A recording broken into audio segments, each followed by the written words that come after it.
Cumprimente seu irmão, dê um abraço bem gostoso nele, nela, antes de se assentar. Glória a Deus.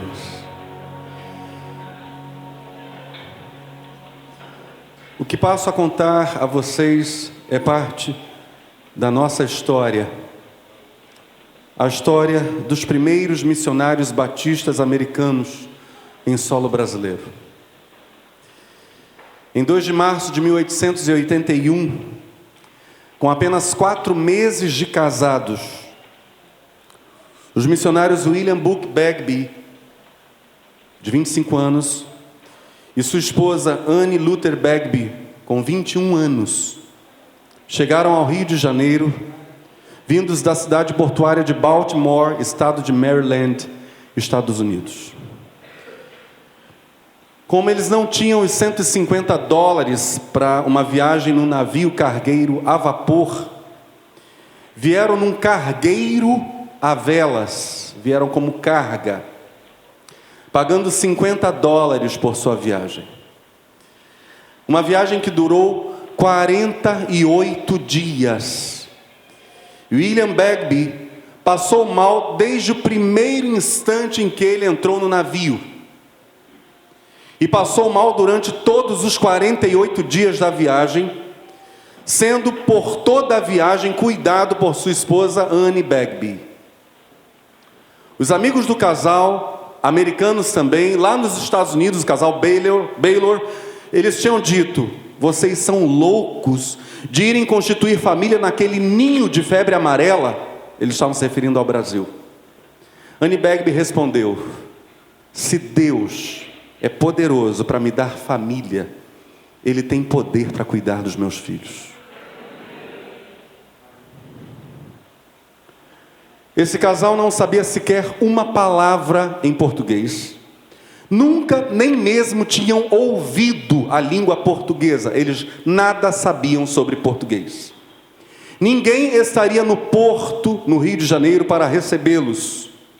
Eles tinham apenas as seguintes informações: precisariam procurar um dentista, Dr. Coachman, na Rua do Ouvidor, no centro do Rio de Janeiro. Usando sinais, William Bagby chegou até a Rua do Ouvidor, subiu as escadas de um prédio e encontrou 2 jovens loiros, que para a alegria dele falavam inglês. Eram americanos, sobrinhos do Dr. Coachman, o homem que William Bagby procurava. Bagby explicou que precisava falar com Coachman. Os rapazes disseram: lamentamos muito, mas nosso tio está nos Estados Unidos. Ele viajou, ele não está aqui. O jeito foi tomarem um cafezinho e seguirem conversando. De repente, o grupo ouviu passos vindo da escada. Um homem se aproximou e disse que sentiu que precisava procurar os 2 dentistas, os rapazes também eram dentistas, os 2 dentistas naquele lugar. O grupo então começou a conversar com aquele estranho, que a certa altura disse para William Bagby: o senhor falou que o seu sobrenome é Bagby? Sim, sou William Bagby. Mas o que há de importante nisso? O homem disse: se o senhor é William Bagby, eu trago no bolso uma carta que é sua. E Bagby disse: mas como? Se ninguém nem sabia da minha chegada, ninguém sabia onde nós iríamos aportar. O homem insistiu: mas eu tenho uma carta que é para um tal de Bagby. A carta é sua. Puxou a carta da bolsa e entregou para William Bagby. Na carta, uma cristã americana que estava no Brasil, chamada Alice. Ela morava em Vila Americana. Vila Americana foi um dos primeiros nomes da cidade de Santa Bárbara do Oeste, em São Paulo. Naquela carta, a irmã Alice convidava o casal Bagby a morar com ela em sua casa, até que aprendessem a língua portuguesa e pudessem agir por si. Deus já tinha provido um lugar para eles no Brasil. O pastor Bagby passou a dirigir o culto batista na igreja interdenominacional de Vila Americana. Interdenominacional porque num domingo a direção do culto era batista, no outro domingo a direção do culto era metodista, no outro domingo a direção do culto era presbiteriana. Pelo menos 3 denominações se reuniam no mesmo salão de culto. Bagby ficou responsável pelo culto batista, permaneceu em Santa Bárbara do Oeste até se transferir para a cidade de Campinas, para que a esposa, Anne Bagby, passasse a cuidar do internato de um colégio presbiteriano. Depois de mais ou menos 1 ano na cidade de Campinas, eles sentiram o incômodo do Senhor, no sentido de mudarem de campo missionário, mudarem de lugar. Oraram, decidiram ir para Salvador, na época a capital do Império do Brasil. Lá fundaram a primeira igreja batista do Brasil no ano de 1882, com outro casal e com um irmão. Agora, quem eram? Então estavam o casal Bagby, o casal Zachary e Kate Taylor e um ex-padre, Antônio Teixeira de Albuquerque, que tinha se convertido mediante mensagem metodista. Quando chegaram a Salvador, absolutamente ninguém os recebia. Toda a guerra da igreja romana contra eles era tão intensa que quando se sabia que eles iam para um determinado lugar, os religiosos moviam toda a população para não os receber e de preferência para os apedrejar. Com muita dificuldade, eles conseguiram, enfim, em Salvador, uma pequena casa para alugar. A casa tinha 3 quartos, um banheiro, uma varanda e uma cozinha. Num quarto moravam o ex-padre, a esposa e 3 filhos. No outro quarto moravam Zacarias e sua esposa, Zacarias Taylor e sua esposa. E no outro quarto, William Bagby e Anne Bagby. E também com essa equipe morava naquela casa a empregada do casal Bagby, a dona Castorina. A propósito, no ano de 1885, o primeiro brasileiro convertido e batizado foi uma mulher evangelizada por Anne Bagby, a sua empregada, senhora Castorina Adélia de Castro. A primeira igreja batista do Brasil, em 1882, além desses 5 membros fundadores, o casal Taylor, o casal Bagby e o ex-padre, era frequentada também regularmente por um escravo. Mas de repente ele deixou de ir aos cultos, sumiu. Começaram os irmãos a perguntar que fim levou o escravo, o que aconteceu? E alguém respondeu: vocês não sabem. O dono dele disse que se ele continuasse a frequentar a reunião dos hereges, assim eram tratados os protestantes ou evangélicos, se ele continuasse a frequentar a reunião dos hereges, o dono o mataria. O escravo sumiu, e aí a equipe de missionários disse: nós temos que fazer algo, nós iremos procurá-lo e comprá-lo. E a igreja fez exatamente isso. A primeira igreja batista do Brasil comprou o escravo e o libertou para que ele continuasse seguindo a Cristo.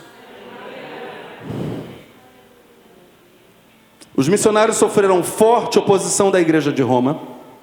Sempre que se tomava conhecimento de que eles iriam pregar em alguma casa, o povo era mobilizado contra os missionários. Ainda assim, eles não recuavam. Helen Bagby, filha dos Bagby, nos conta que certa noite aconteceu o seguinte: Zacarias Taylor foi pregar numa casa, William Bagby foi pregar em outra casa.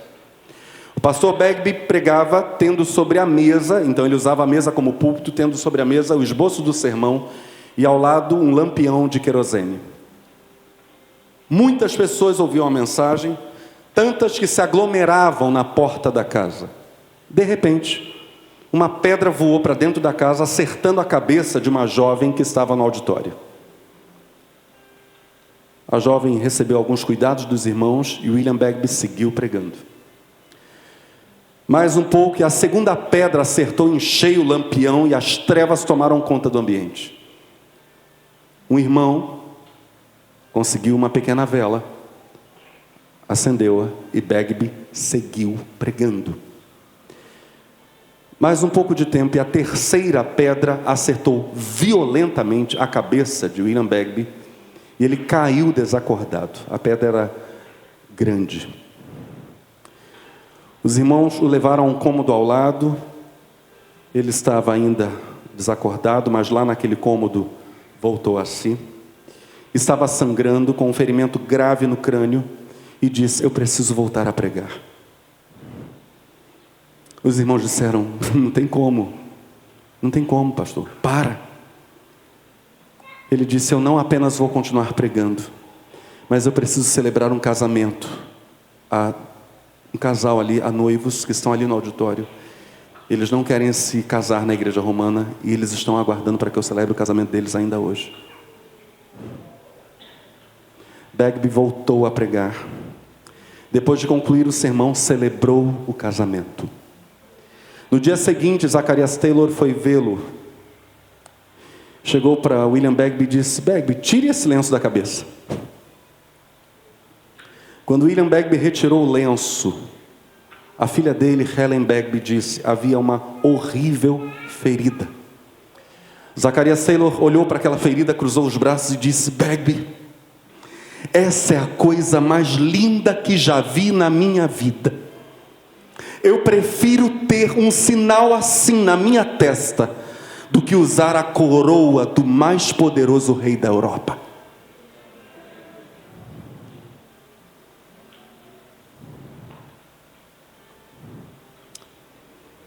Isso é a coisa mais linda que eu já vi, Begbie. Zacharias Taylor não ficou isento, ele também sofreu perseguição. Dias depois desse acontecimento com William Begbie, num culto de batismos, Zacharias Taylor foi atacado pelos opositores, surrado, coberto de lama e jogado depois num rio. Mas pela intervenção de Deus ele escapou com vida. Numa carta aos seus pais, nos Estados Unidos, Anne Begbie, a esposa de William Begbie, escreveu: se Deus quiser que um dos ministros morra pela causa, ou que uma das mulheres perca um bom e nobre marido, estamos prontos para o sacrifício.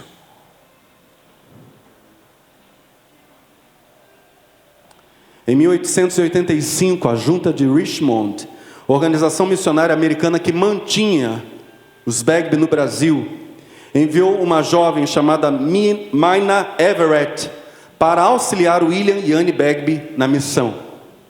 Mas a moça, pouco tempo depois que chegou ao Brasil, contraiu febre amarela e ficou extremamente fraca à beira da morte. Retornou para os Estados Unidos e passou a trabalhar lá na América com o Ministério de Mulheres dos Batistas. No final daquele ano, de 1885, o próprio William Begbie contraiu a perigosa febre amarela e retornou aos Estados Unidos para tratamento. Quando retornou ao Brasil, uma missionária veio com ele para auxiliar o casal Begbie no lugar de Mina Everett. Veio com William Begbie, Maggie Rice. Mas a Maggie veio com muita disposição, era uma grande visionária, tinha grandes ideais no campo da educação, chegou a organizar a primeira escola batista do Brasil, na mesma casa em que a primeira igreja batista do Rio cultuava, mas passado pouco mais de um ano, Maggie Rice contraiu febre amarela e não teve tempo de voltar para os Estados Unidos para tratamento. Ela morreu no Rio de Janeiro e encontra-se sepultada no cemitério do Caju, no Rio. Essas histórias são histórias de amor e fé. Homens e mulheres que preferiram crer em Deus para viver ou morrer. Não exigiram que o Evangelho lhes proporcionasse conforto ou algo parecido com uma perfeição. Não exigiram de Deus apenas amenidades. Eles decidiram confiar, amar e servir. Esses irmãos e irmãs e tantos outros missionários apenas seguiram e seguem o exemplo de Jesus. Mas nós precisamos fazer uma pergunta em cima dessas histórias. Por que eles estavam dispostos a pagar, e realmente pagaram, um preço tão alto pela salvação do povo brasileiro? O que estava em jogo? Precisamos nesta noite retornar a um tema importantíssimo. Verdade é um tema negligenciado em nossos dias, mas terrivelmente verdadeiro. Há um juízo final, há um inferno real, do qual Deus quer salvar a todos os seres humanos. Deus quer salvar. Esses irmãos e irmãs, e tantos outros, viram a urgência da necessidade de salvação. A doutrina do inferno tem um sabido mau uso. Esse mau uso se fez especialmente na Idade Média, com objetivos manipulatórios, com objetivos até mercadológicos. Mas o mau uso dessa doutrina não atenta de modo nenhum contra a sua veracidade, nem contra o caráter misericordioso do Deus que ama as suas criaturas, o Deus libertador, o Deus que quer adotar todo o ser humano. Deus quer romper, isso a Bíblia diz diversas vezes. Deus quer romper os grilhões que prendem as almas dos homens no inferno. C.S. Lewis comentou o seguinte, que se Deus fosse orgulhoso, contudo ele não é, por isso Deus se curva para conquistar e nos aceitará, mesmo que tenhamos demonstrado que preferíamos tudo mais a Ele e que nos voltamos a Ele por não haver nada melhor à nossa disposição. Deus não tem problema com isso. A mesma humildade, ainda diz C.S. Lewis, é demonstrada por todos os apelos divinos a nossos medos, que perturbam os leitores arrogantes da Escritura. Dificilmente, diz Lewis, será lisonjeiro para Deus que o escolhamos como alternativa para o inferno. No entanto, até isso Ele aceita. A ilusão que a criatura tem de autossuficiência deve, em favor da própria criatura, ser despedaçada por meio do apuro, ou do medo do apuro na terra, por meio do medo cruel das chamas eternas. Deus a despedaça, esquecido da diminuição da sua glória. O que interessa a Deus é a nossa salvação. Os que preferem, diz Lewis, um Deus mais puramente ético, que não use desses meios, do terror, por exemplo, da doutrina do inferno para salvar alguém. Os que preferem, repito, um Deus mais puramente ético, ignoram o que pedem, nem sabem do que estão falando, diz Lewis. Se Deus fosse tão ético assim, tão kantiano, que não nos aceitasse, enquanto não chegássemos a Ele impulsionados pelos mais puros e melhores motivos, quem poderia ser salvo?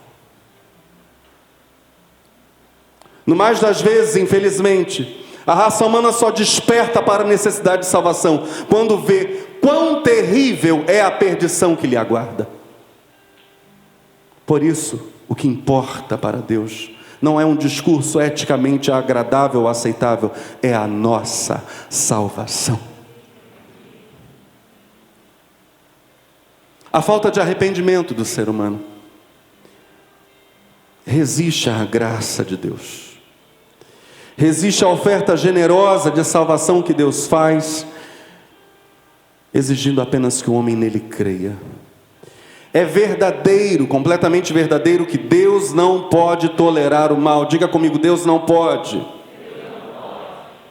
É completamente verdadeiro que Deus não possa ignorar o mal e tratar o mal como se o mal fosse um bem. Por critério de justiça, o Deus santo, o Deus criador, precisa condenar quem peca. Mas a graça de Deus, o seu braço estendido generosamente querendo salvar quem não merece salvação alguma, porque Deus é amor. A graça de Deus proclama a justiça que Deus operou contra si mesmo, pois o Cordeiro de Deus foi sacrificado em nosso lugar, Jesus Cristo. Diz Isaías 53, verso 4: na verdade, Ele, Cristo, tomou sobre si as nossas enfermidades e as nossas dores carregou sobre si. Ele é o pecador sem ser pecador, porque ao mesmo tempo Ele é o inocente, Ele é o bendito, que anuncia a salvação e a vida. É Jesus que diz que o nosso castigo é posto sobre Ele para que nós tenhamos paz. Não é obra humana nenhuma que faz isso, é a ação divina em favor do ser humano. Deus está completamente decidido, diz a Bíblia, a perdoar. Mas o perdão precisa ser recebido. Uma pessoa que não admite a sua culpa não pode aceitar o perdão de Deus. É necessário reconhecer que é um pecador. É necessário olhar para cima e dizer: Deus, com enorme frequência eu falho contra Ti. Não são poucas as vezes em que eu erro. Eu tenho sentimentos errados, eu tenho pensamentos errados, eu tenho palavras erradas, eu tenho atitudes erradas. Por favor, Deus, me perdoa. Eu creio que Jesus morreu por mim, eu quero isso, eu quero a salvação que Jesus proveu para mim. O grande ato humano é esse: saber que precisa concordar com o Criador que diz: eu quero te perdoar e te salvar. O grande ato humano é admitir a própria culpa e buscar o perdão e a reconciliação com Deus. Ninguém pode renunciar o pecado em nosso lugar. Preste muita atenção. Somente o pecador pode se recusar ou não a ser salvo.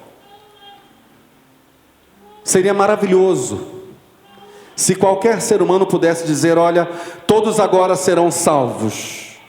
Mas isso é impossível.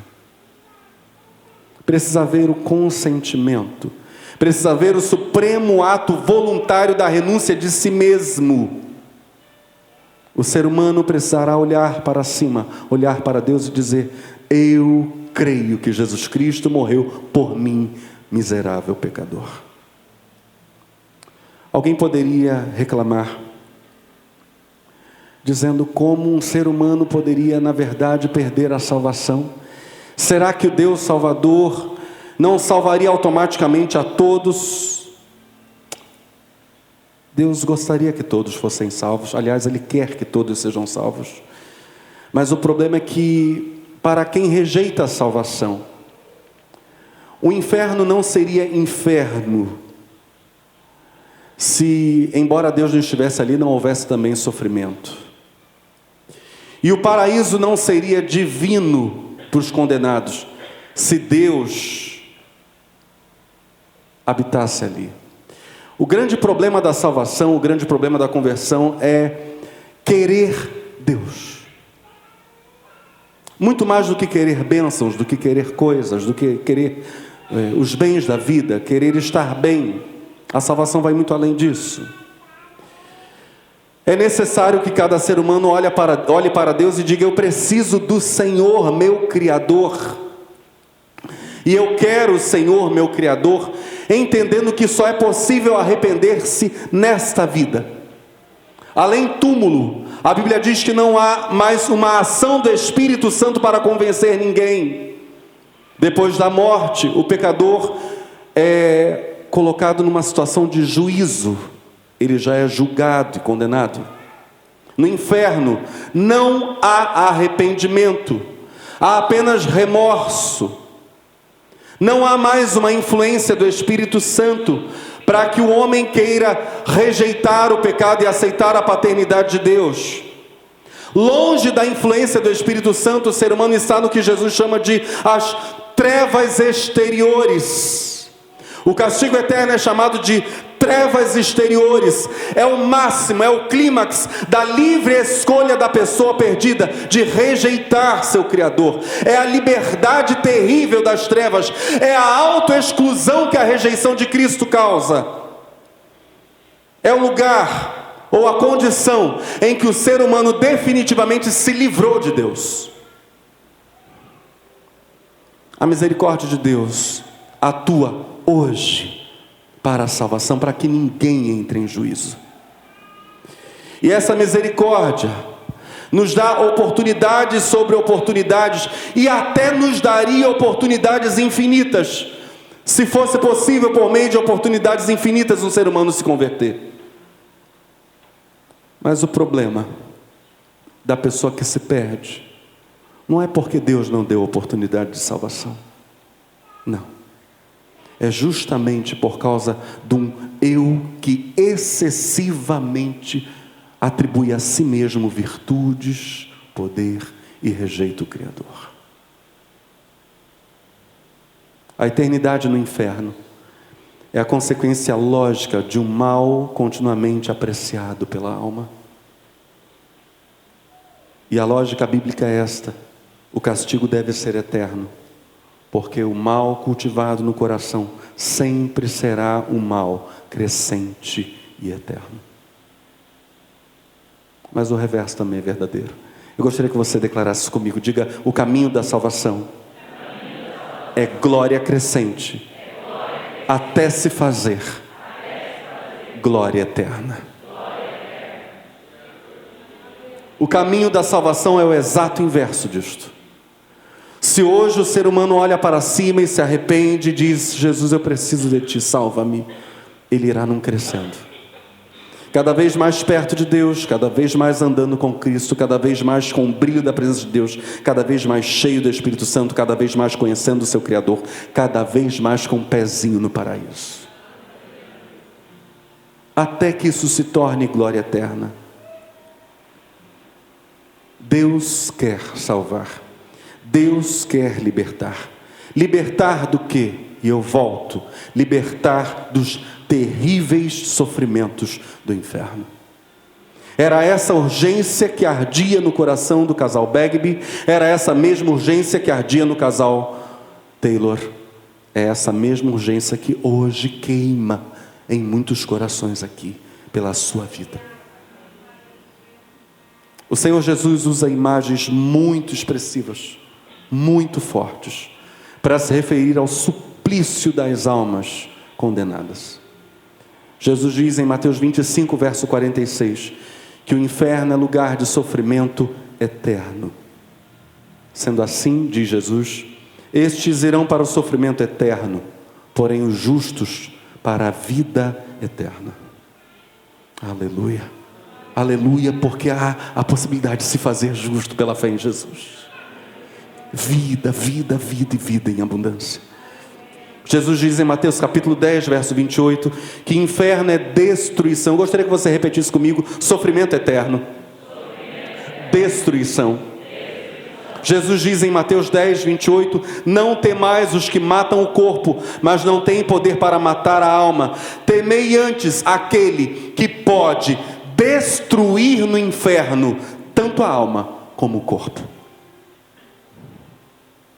Temam a Deus. Não rejeitem o caminho de vida por causa da vontade ou por causa da opinião de A, de B ou de C. Não façam isso. Temam a Deus. Olhem para cima, olhem para o Pai, olhem para o Criador e digam para Ele: Pai, independente de todas as tradições, independente de tudo que eu possa ouvir, independente de tudo que possa acontecer por causa da minha fé, Pai, eu creio em Jesus Cristo. Jesus diz em Mateus 25, 41, que inferno é fogo eterno. Mas o rei, diz Jesus, ordenará aos que estiverem à sua esquerda: malditos, apartai-vos de mim, ide para o fogo eterno, preparado para o diabo e os seus anjos. Diga comigo: fogo eterno. Um fogo de juízo, uma condenação permanente.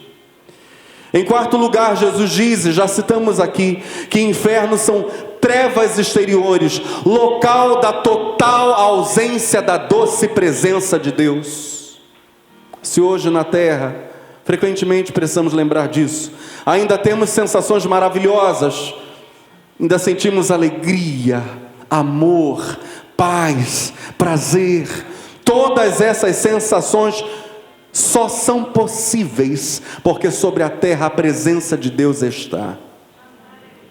Nas trevas exteriores, tudo isso desaparece.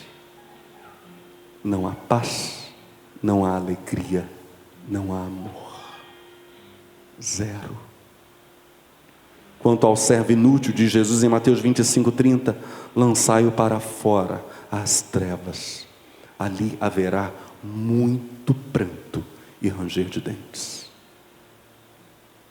Ali é sofrimento. Deus não está mais lá. São trevas, não há luz. A luz da presença de Deus não está lá.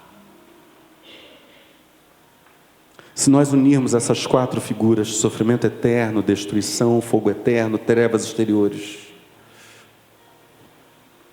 compondo um quadro realista, nós vamos olhar e usar a opção B, a opção número 2, talvez como uma síntese da ideia. Ao sofrimento eterno, no fogo, nas trevas do distanciamento absoluto, nós, sem dúvida alguma, poderíamos chamar de destruição. Uma alma eternamente destruída, sofrendo nas chamas, lançada às trevas. Novamente eu quero citar C.S. Lewis. É certo que todas essas expressões sejam projetadas para sugerir algo indizivelmente terrível. E qualquer interpretação que não encare esse fato é, receio, diz ele, improcedente, é falsa desde o começo.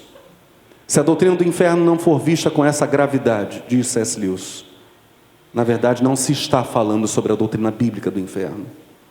A destruição, diz ele, devemos supor naturalmente, significa a desconstrução ou cessação do destruído. E as pessoas não raro falam como se a aniquilação de uma alma fosse intrinsecamente possível, como se uma alma pudesse deixar de existir. Em toda a nossa experiência, porém, diz ele, a destruição de uma coisa significa o afloramento de outra. Queime a lenha, diz C.S. Lewis, e você terá fumaça, calor e cinzas. Ter sido lenha agora significa ser essas 3 coisas: fumaça, calor e cinzas. Se as almas podem ser destruídas, não deve haver um estado equivalente a ter sido uma alma humana. E não seria esse talvez o estado igualmente bem descrito como tormento, destruição e privação? Ou seja, a alma perdida, que não se arrependeu dos seus pecados, que não confessou a Cristo como Senhor, que vive em função dos seus próprios desejos, de seu próprio eu, das coisas que são meras extensões, meros prolongamentos desse eu que está nas trevas, distanciada daquele que é pura luz. Essa alma perdida tem o seu interior povoado de escuridão. E se ela não se arrepender, chega o dia em que essa alienação, em que essa distância de Deus atingirá o seu clímax, pois, mais uma vez dizemos, no inferno Deus não está. A centelha divina, o sopro que Adão recebeu, está dominado por paixões na alma que não se arrepende.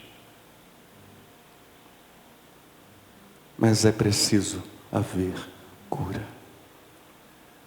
É possível que a alma perdida encontre em Jesus a alegria da vida eterna.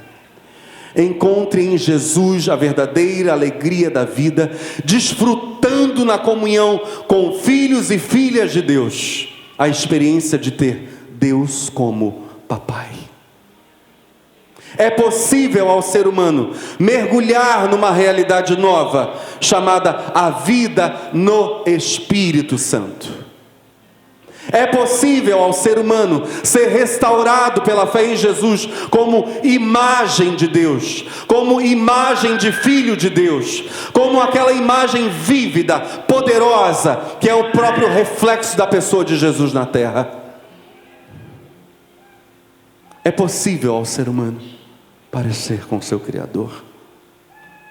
Em contrapartida, o inferno é o naufrágio total do ser humano, que se descaracteriza, que perde completamente a sua imagem e semelhança, que se torna um nada, um eu rebelado, voltado apenas para si, que se volta sem força alguma para si continuamente, apenas numa deformidade eterna.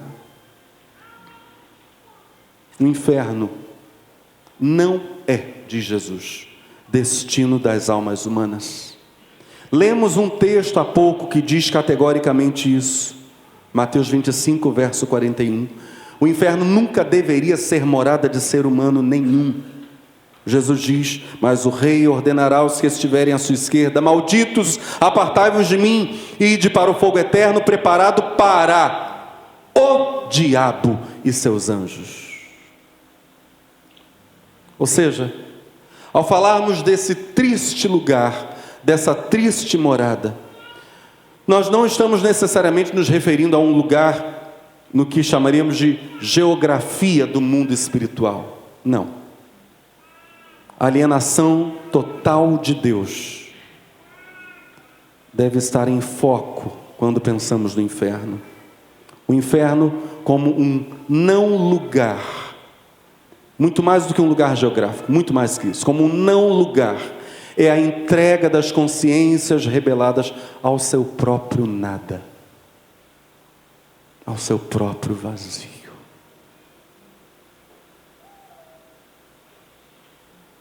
Pode até ser um lugar concreto, pode até não ser apenas um estado de consciência. Sobre isso Joaquim Jeremias vai dizer: nesta hora em que os anjos de Deus fazem o julgamento, abre-se o Geena, ou a Geena, o inferno eterno de fogo.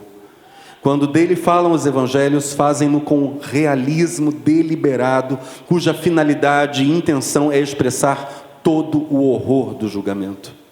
Trata-se, diz Joaquim Jeremias, de um lugar. É pré-existente como o reino que está preparado para os salvos. E virá de fora do tempo, inevitavelmente. Apanhará o homem inteiro com seu juízo. É um lugar eterno. Mas no dizer de Jesus, um lugar não destinado aos seres humanos, destinado ao diabo e seus anjos. Ou seja, não existe na eternidade lugar algum preparado para a criatura que não se volta para o Criador. A criatura que não se volta para o Criador não estará no paraíso, não estará na terra, estará num lugar que não foi preparado para ela. Não há lugar para quem não se volta para o Criador. Voltemo-nos para Ele. Nele, em seus braços, há salvação, há um lugar para nós, como filhos. O inferno, sendo lugar que não foi preparado para o ser humano, sendo lugar que não é destino planejado para ser humano nenhum, não é o equivalente do céu. Ele não é o oposto do céu. Quando Cristo voltar, a Bíblia diz que todas as coisas serão glorificadas. Preste muita atenção.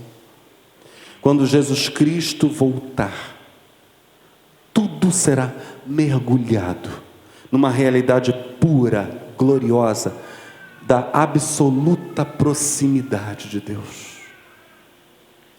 Deus estará absolutamente perto. E a Bíblia diz: não haverá mais pranto, nem pavor, nem dor. Não haverá morte, não haverá o mal, nada disso. Quem hoje olha para cima e diz: Senhor, eu sou um pecador, eu não quero mais o mal, Deus olha e diz: filho, eu recebo você, e haverá o dia em que você nem precisará mais lutar contra mal nenhum. Eu apago todos os teus pecados, meu filho, todos sem exceção. Eu te recebo nos meus braços de pai. Haverá momentos em que você vai dar um vacilo. Eu sei que você vai dar um vacilo por vezes, filho, mas eu vou te fortalecer. eu vou te levantar, eu não vou te deixar. Como cantamos há pouco aqui, o teu caminho sempre quis traçar, mesmo que fujas, não te deixo de amar, quero guiar-te, quero levar-te em meu caminho de amor. Esse é o apelo do Deus Salvador. No dia final, tudo estará imerso na realidade pura, gloriosa, da absoluta proximidade de Deus. Os salvos caminharão para essa realidade maravilhosa. Toda a criação estará identificada com o Filho. Toda a criação estará em sua plenitude de brilho, de poder, de beleza, de glória. Como nessa criação glorificada poderá fazer parte quem rejeitou a Deus, quem rejeitou a Cristo? O velho mundo vai passar. Isaías 34, verso 4 diz: as estrelas dos céus serão todas dissolvidas, e os céus se enrolarão como um pergaminho antigo. Todo o exército de astros cairá como folhas secas da videira e da figueira. E na continuação, outros trechos da Bíblia vão dizer: e Deus fará novas todas as coisas. E haverá novos céus e nova terra, nos quais habita a justiça. Tudo isto vai passar. Deixa para trás a tua velha vida. Olha agora para Jesus e diz: eu quero estar contigo de agora para sempre, desde agora e por toda a eternidade. Efésios capítulo 1. O apóstolo Paulo escreve, eu quero encerrar com esse texto: o mistério da sua vontade. Paulo vai falar sobre a consumação desta era, contando-nos o mistério da vontade de Deus, o mistério da sua vontade, de acordo com o seu bom propósito que Ele estabeleceu em Cristo, isto é, de fazer convergir em Cristo tudo quanto existe, todos os elementos que estão no céu, como os que estão na terra, na plenitude dos tempos. Diga comigo: na plenitude dos tempos. Deus fará tudo quanto existe convergir para Cristo. E o texto ainda diz: quando tudo lhe estiver sujeito, então o próprio Filho se submeterá àquele que todas as coisas lhe colocou aos pés, a fim de que Deus seja absolutamente tudo em todos. Tanto quanto Jesus Cristo, Filho eterno de Deus, está junto ao seu Pai, junto ao seu trono, junto ao seu seio, contemplando desde sempre e para sempre a face gloriosa de seu Pai. De igual modo, todos aqueles que crerem em Cristo, todos, que olharem para a cruz e crerem que aquele sacrifício foi para que os seus pecados sejam perdoados, todos os que olharem para Jesus e disserem: Jesus, eu vou caminhar com o Senhor até o último dia da minha vida, todos esses filhos e filhas de Deus, por adoção pela fé em Jesus, estarão com Cristo, contemplando a face de seu Pai.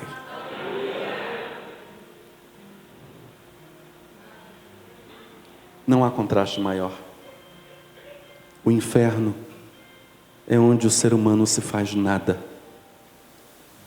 O paraíso é onde o ser humano se faz tudo com Jesus. Tudo com Cristo. Tudo em Cristo. Lá encontramos tudo. Absolutamente tudo que necessitamos. Abandone o nada. Vem para Jesus. Ele te ama muito e quer te salvar. Confesse hoje a Jesus como teu Senhor e Salvador e seja salvo. Que Deus nos abençoe.